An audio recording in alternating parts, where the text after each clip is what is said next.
Hi friends, நாங்கள் பொங்கல் கொண்டாடுறோம். பாருங்க, பழம் பலகாரம்லாம் இருக்கு. 3 கரும்பு இருக்கு, ஒரு மண்பானை இருக்கு. ஆனால் எது பானைன்னு தெரியல. என் பொண்டாட்டி பொங்கல் வைக்கிறேன் ஃப்ரெண்ட்ஸ். இங்க பாருங்க.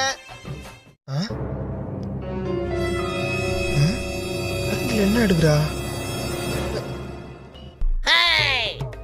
ஏய், என்னடி பண்ற?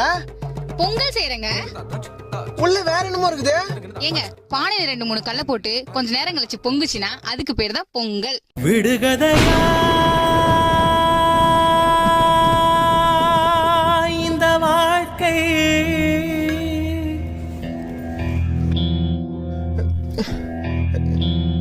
என்ன சொன்ன? பானையில 2-3 கல்ல போட்டு கொஞ்ச நேரம் கழிச்சு பொங்குச்சுன்னா அதுக்கு பேர் தான் பொங்கல். விடை தருவா